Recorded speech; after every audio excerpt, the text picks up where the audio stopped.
Greetings, boils and ghouls, goblins and ghosts. You're tuning into Too Ghoul for School, the podcast, a death-style podcast for the morbidly inclined. Class is in session. I'm your ghoulish hostess, Jocelyn Wen, aka Glamour Ghoul Beauty School. I'm an actress, I have my BA in psychology, and I'm a purveyor of all things dark and spooky.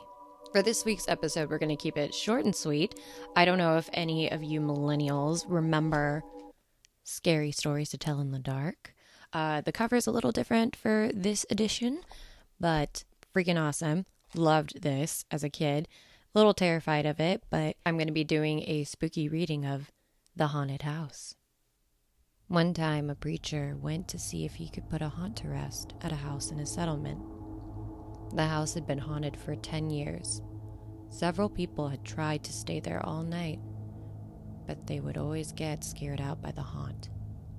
So this preacher took his Bible and went to the house, went on in, built himself a good fire, and lit a lamp. Sat there reading the Bible. Then just before midnight, he heard something start up in the cellar, walking back and forth, back and forth. Then it sounded like somebody was trying to scream and got choked off. Then there was a lot of thrashing around and struggling, and finally, everything got quiet. The old preacher took up his Bible again, but before he could start reading, he heard footsteps coming up the cellar stairs. He sat watching the door to the cellar, and the footsteps kept coming closer and closer. He saw the doorknob turn, and when the door began to open, he jumped up and hollered, "What do you want?" The door shut back easy-like, and there wasn't a sound. The preacher was trembling a little, but he finally opened the Bible and read a while. Then he got up and laid the book on the chair and went to mending the fire. Then the haunt started walking again, and step, step, step up the cellar stairs. The old preacher sat watching the door, saw the doorknob turn and the door open. It looked like a young woman. He backed up and said, "Who are you? What do you want?" The haunt sort of swayed like she didn't know what to do.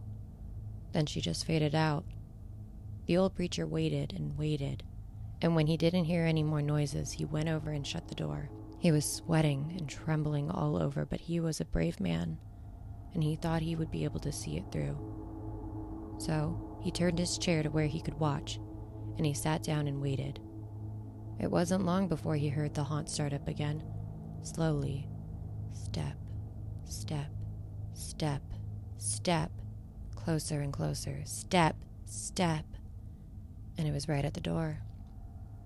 The preacher stood up and held the Bible out before him. Then the knob slowly turned, and the door opened wide. This time the preacher spoke quiet-like. He said, "In the name of the Father, the Son, and the Holy Ghost, who are you, and what do you want?" The haunt came right across the room straight to him and took hold of his coat. It was a young woman about 20 years old. Her hair was torn and tangled, and the flesh was dropping off her face so he could see the bones and part of her teeth. She had no eyeballs, but there was a sort of blue light back in her eye sockets, and she had no nose to her face. Then she started talking. It sounded like her voice was coming and going with the wind blowing it. She told how her lover had killed her for her money and buried her in the cellar. She said if the preacher would dig up her bones and bury her properly, she could rest. Then she told him to take the end joint of the little finger from her left hand and lay it in the collection plate at the next church meeting, and he'd find out who had murdered her. And she said, "If you come back here once more after that, you'll hear my voice at midnight, and I'll tell you where my money is hid, and you can give it to the church." The haunt sobbed like she was tired, and she sunk down toward the floor and was gone. The preacher found her bones and buried them in the graveyard.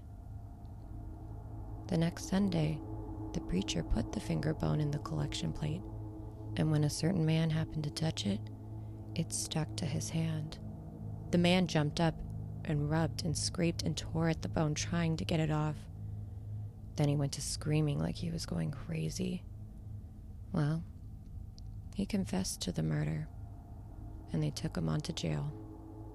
After the man was hung, the preacher went back to the house one midnight, and the haunt's voice told him to dig under the hearth rock.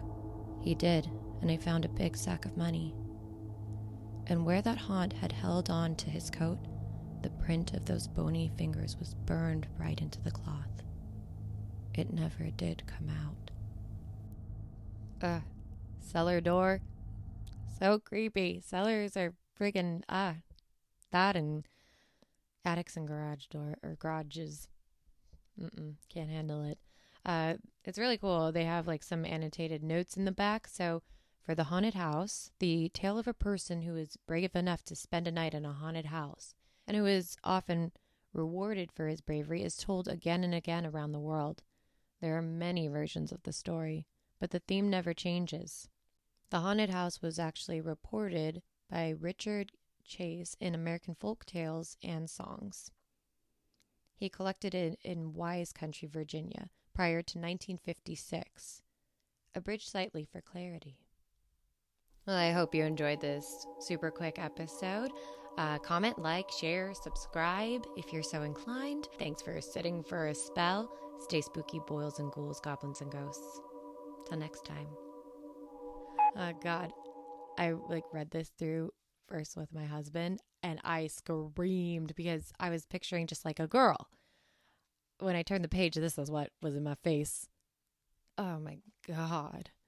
It's still, I don't like bending book spines, but it's like 5 a.m. right now. That was creepy AF. Anyway, I'm your ghoulish hostess, Jocelyn Wen. Well, that's all the time we have for this week's episode. I don't know what else I wanted to say.